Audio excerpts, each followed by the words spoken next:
What's shaking, world? Minasan yokso. Welcome to the Layup Line with Nick Fazekas and John Ramey. I'm Ramey.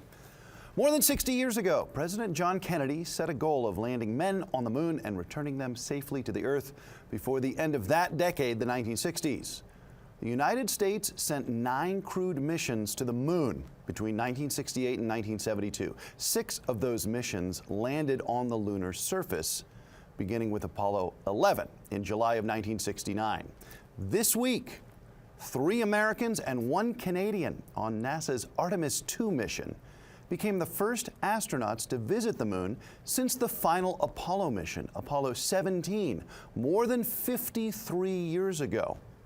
Artemis II did not land on the moon, but they did make history.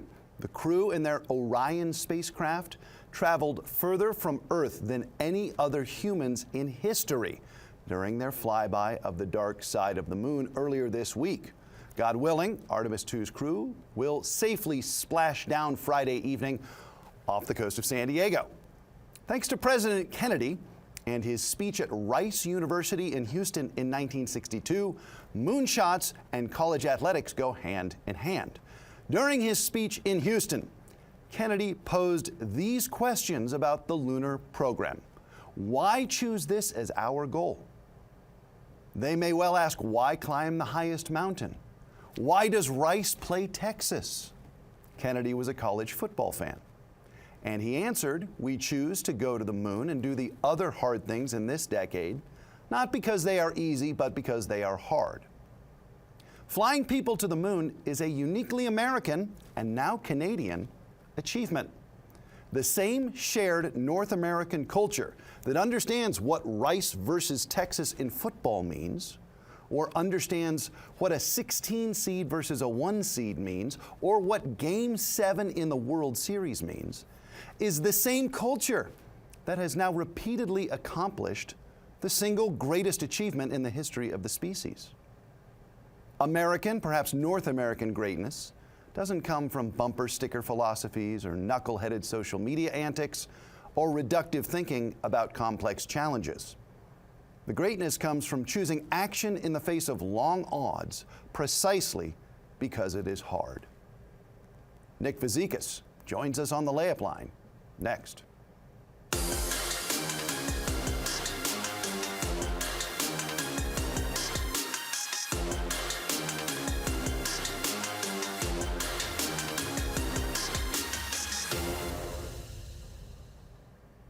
Welcome in. I'm John Ramey in Reno. He is Nick Fazekas in Scottsdale, Arizona.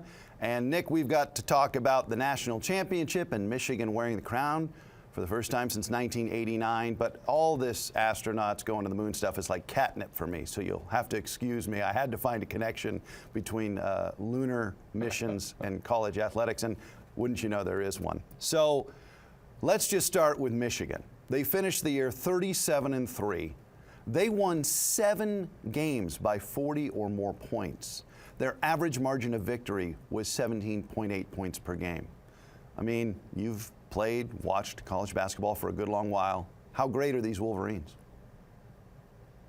I mean, arguably the best team in the country this year, without a doubt, after what they did last night. I mean, they even kind of just played UConn's game, and that was kind of even Hurley said at halftime that he thought this was the only chance they had to beat them. And I think Michigan, you know, obviously withstood the test and got it done. The way they dismantled the Wildcats in the Final Four kind of proved just where they were at on a different sort of pedestal than anyone else stood on college basketball this year. But, you know, impressive how this is the first team with 5 transfers that were in the starting 5 that have ever won the national championship, right? So, I mean, it's just kind of going to the testament of like what this NIL thing is doing, this transfer portal is doing, and how, you know, Coach May obviously did a great job of being able to get these guys to gel together and found a way to get this thing done at the highest level. So yeah, I mean, I don't know about greatest of all time type of teams. You know, probably the greatest team maybe in Michigan history. I think that's probably a debatable topic with what, you know, you kind of had with the Fab Five and sorts of things like that. Not all the greatest teams win the championships due to, you know, things that happen. But yeah, definitely a special season for those guys with what they were able to accomplish. And yeah, I mean, tip your cap to them. They were they were tough all year. I should point out a concerned Ohio State fan, friend of mine, was the one who pointed out, and I did check, they won the 7 games by 40 or more points. The same concerned Ohio State fan also pointed out that Coach May was a finalist for the Ohio State job. They were in talks before deciding to go with the interim coach. Coach May was a student manager at Indiana under Bob Knight. And one might not think of Bob Knight's coaching tree as the one that is mapped perfectly onto this era of NIL and unlimited transfers. But one of the transfers is from UCLA, Ade Mara. The other transfers coming from big blue chip programs like North Carolina and stuff. And Mara told ESPN's Myron Metcalf that the freedom they have is one of the keys to their success. He said, quote, "We don't play with sets or plays, we just hoop. So it's easier like that to create, to play your game," end of quote. Did Michigan just go 37-3 without running sets or plays? I mean, they had to have some kind of go-to actions, but that's an incredible statement. I mean, it is an incredible statement. I know I played with a lot of different sets, and a team that can run sets and be disciplined and set screens for each other can be really, really, really hard to guard, especially at the college basketball level. So I'm sure Mara is exaggerating that statement a little bit, John. I just don't think that he's exactly right. I know last night during the broadcast, I think it was Grant Hill talked about how they kind of abandoned the pick and roll because it wasn't working very well. And yeah, if you watch the Arizona game, they exploited them a lot with that pick and roll. That was the way that, you know, Mara was able to get to his career high just from all those lobs that Cadeau was throwing to him, and the way that they were just, you know, just picking Arizona's defense apart. And then UConn kind of scouted that, and they kind of went in a different direction. So I'm sure there is some hooping involved. And you do see that a little bit more with the freedom of college basketball and what these college basketball coaches are doing. But I can almost assure you, you know, Coach May doesn't get to this level. He doesn't get this team to this level without some sort of like action or set or something to get guys in the right places to be the most successful. And that's just what he's really good at. And that's what really good college basketball coaches are doing. They're really good at making adjustments. I mean, that's why Hurley's at the tip top of what he does, because you see the way that he makes adjustments and can play different styles and everything like that. I know UConn does what they do, where they kind of punch you in the mouth and slow things down. Michigan, you know, was that juggernaut all year that played fast, was able to score. Like you said, they won all those games by 40 points. But it was impressive the way that they got to play that slow down, knock down, drag out game with UConn and kind of beat them at their own, you know, gave them a taste of their own medicine. Yeah, I mean, Michigan's just so physical, right? They just lean on you, and it's 10, and then it's 20 points, and then all of a sudden it's lights out. But the notion that maybe there is more freedom built into kind of the tactical game planning for Coach May, for Michigan, I mean, if you've got 5 blue chipper transfers with 7-figure NIL deals, maybe you don't have as much time to kind of develop an identity. It's more of a dream team, or even maybe like the first edition of the LeBron Heat, right? Where you're just like, hey guys, here's some basic actions, now go out there and hoop. And because it's, you know, 1 year together and then done often in this NIL/portal era, I mean, that does kind of make sense for just maybe an operating coaching philosophy. Well, think about it like this too, John. I mean, if you got the roster of, let's just use the Wolfpack, for example, right? I don't know how many NBA players the Wolfpack have on their team, or look at like a St. Mary's or one of these not middle of the road, but mid-majors. It's just not very many pros. So those guys are going to flourish inside a system where they got a coach, like a Coach Alford, that's building plays for Corey Camper, and he's going to put him in the best place to succeed, which is going to be down screens and double staggers and things like that. But then you look at some of these blue bloods, right? You look at the Michigans, or you look at the North Carolinas, or you look at the Dukes. Like, yeah, you have guys like Mara who stand at 7'2", and he just put him on the block. You throw it to him, he gets to his left hook, and it's a nightmare. You just got to give him the space. You've got Yaxel, who's like, they call him the Dominican LeBron. Like, I mean, this guy is a one-on-one nightmare. You've got Cadeau, who really understands pick and rolls. So at that point, it's not going to be so much of schemes and sets for these guys. It's just going to be putting them in sort of the action, I guess, that you could say. Like, if you put Cadeau and Mara in a 2-man pick and roll and you don't know how to defend over the top, you're just going to be just killed overnight with what Mara does, the way he catches it, the way he dunks it.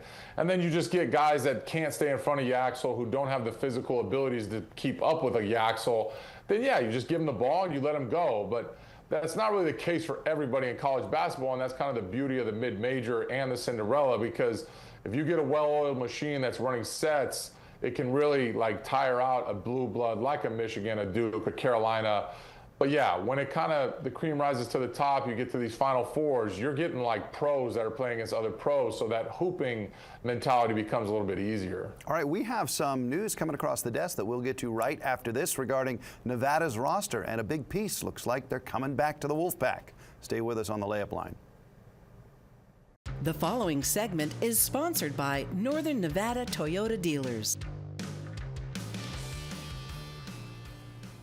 We are back on the Layup Line, and we are recording this episode on Tuesday, April 7th, and just past noon Pacific time, Elijah Price has taken to social media announcing that he will be returning to the Wolfpack. Elijah Price, of course, second team All-Mountain West, second leading scorer on the Wolfpack, top rebounder on the team, an outstanding shot blocker, one of the best in the conference at that. Nick Fazekas, he says, "Don't even sweat it. We back in that blue," quoting his tweet from 4 minutes ago. He also apparently made an announcement on Instagram. Price had a challenging season and still succeeded.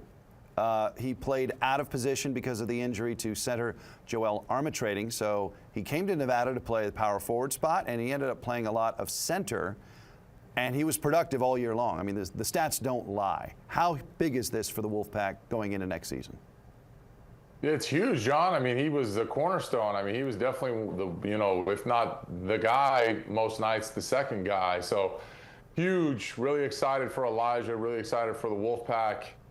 And yeah, I mean, it kind of creates a little bit of continuity for the roster going into next year.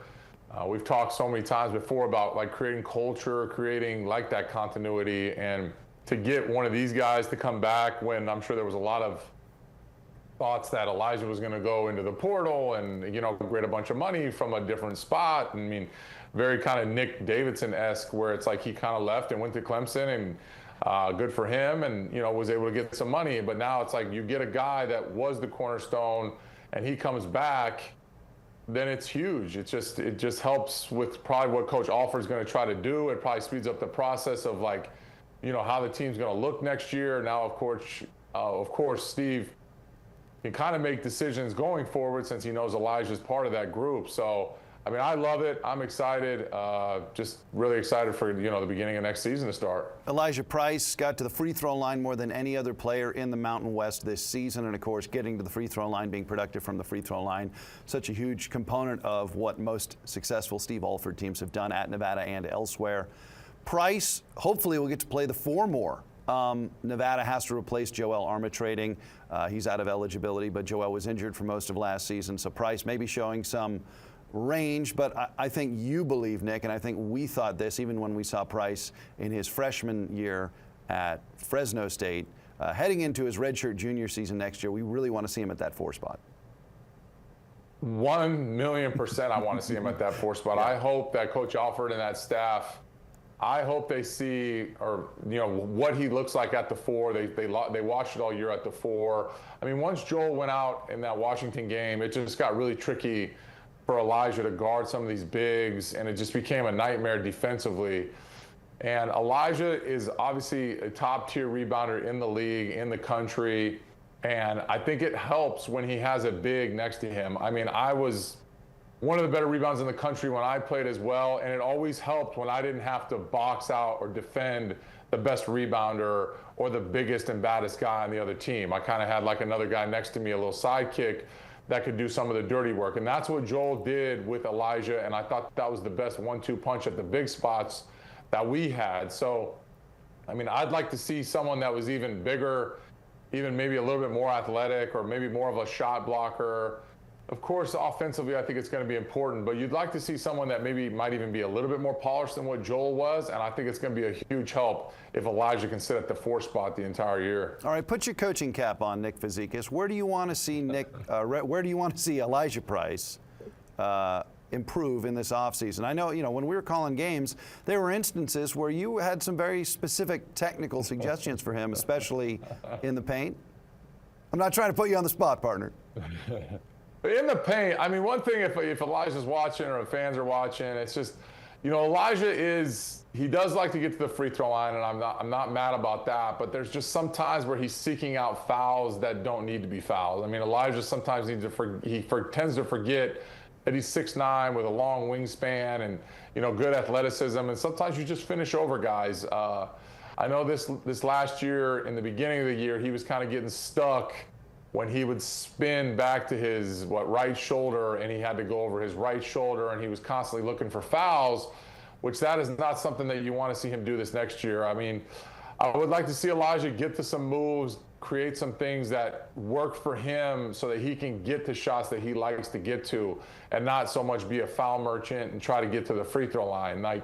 Again, that's a great thing down in transition. It's a great thing when you get these slower bigs in front of you and stuff like that. But when you get down and around that paint, rather than putting, the pressure on the referee to make the call, just go make the basket. Just go get over guys, just get up, put it on the glass, put it wherever you need to put it, and get 2 points, and let's go to the other end.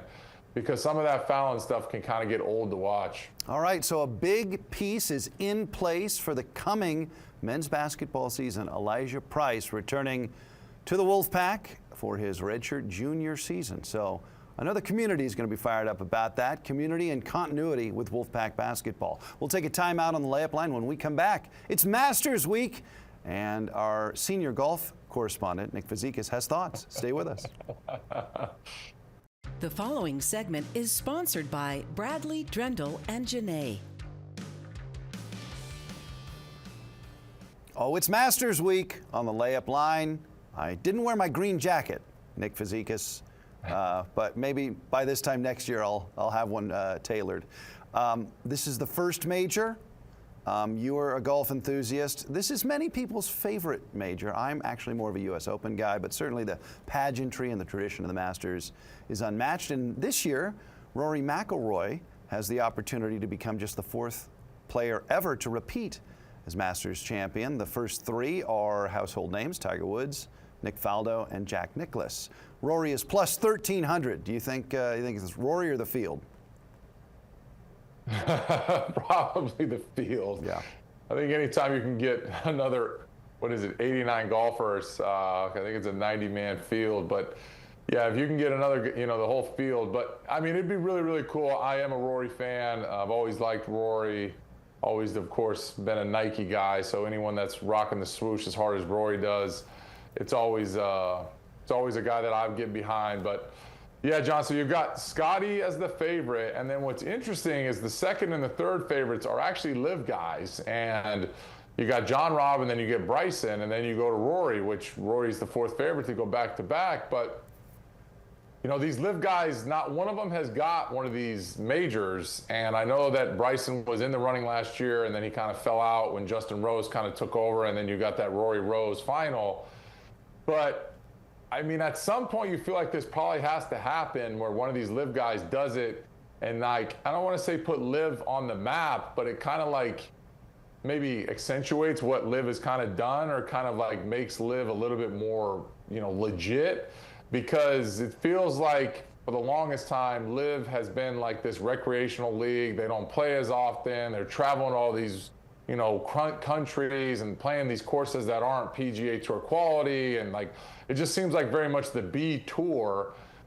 But if you get one of these guys to come in and win one of these majors, I think that changes the complete narrative of what we have going on. So I thought it was interesting seeing those guys at second and third. Yeah, Rahm and DeChambeau have both won recently on LIV, and I know that you follow LIV. I know that our producer, Alex Margulies, has done some work affiliated with LIV. I root against LIV, so that's going to actually get me to lock in a little bit more to make sure right. I root for the guys to beat the LIV guys. But yeah, I mean, would it be I guess it's analogous to Super Bowl III, right? When the AFL and the New York Jets beat the big bad NFL Baltimore Colts. Could it be a moment like that if one of these LIV guys finally tries on the green jacket? I mean, to me, it feels like it definitely could be one of those moments, because if you get one of these live guys, like I said, it's just You got the names at the top. You got the John Rahms, you got the DeChambeaus. Obviously, Brooks came over, but Brooks is not very good anymore. But you get one of those guys to win, then all of a sudden, I think it brings just some credibility and a little bit more eyes to live. I mean, like you said, there's probably at this point, you're either live or your PGA Tour. It's hard to like really be on both sides. And I just wonder if that changes. I just wonder if that's kind of the narrative or that's like the headline. If you go out and you watch John Rahm win this thing and get a green jacket, I guess another green jacket, but it would be interesting to see that. It's just, there's only so few of them against the rest of the guys. So I don't know. It's hard for that to see as something that happens, but you know, you talk to Bryson and he's talking about grass and all this. And so it's like, you know, who knows? What's your Masters viewing kind of schedule? I mean, are you watching the practice rounds? Do you have, is it like the start of the NCAA tournament? Do you have the whole weekend blocked out? I do not. I mean, I'll watch it as much as I can. And, you know, my kids enjoy watching it. My son, you know, at this point, he knows some of the names. So he'll be excited to watch it. I actually got my best friend out there. He actually works for USA Today out there as a spotter. So he's actually there, like walking the grounds and helping out. So that's kind of fun as well. But yeah, I mean, it's probably the most special week of golf. I mean, like you said, you're a US Open guy. I mean, the Masters is just, what is it? It's a tradition like anything else. And so, yeah, it's fun. It's the first major. It's big. It's going to be a fun week. And it's always just kind of fun to see who can kind of melt down and who can kind of rise to the occasion. Japanese phrase of the week, a tradition unlike any other, when we come back on the Layup Line. The following segment is sponsored by Nevada Department of Wildlife. Fazekas and Ramey with the Japanese phrase of the week. Take it away, Nick. John, fun phrase that we have here is yosho. And what yosho means is to become champion or kind of the championship. A lot of times I used to hear yosho onegaishimasu, which means like, please go get it done. Please become the champions. And definitely something that was a big phrase for us in the sports and in basketball when I was playing over there. Yosho, we did it. We'll see you next time on the Layup Line.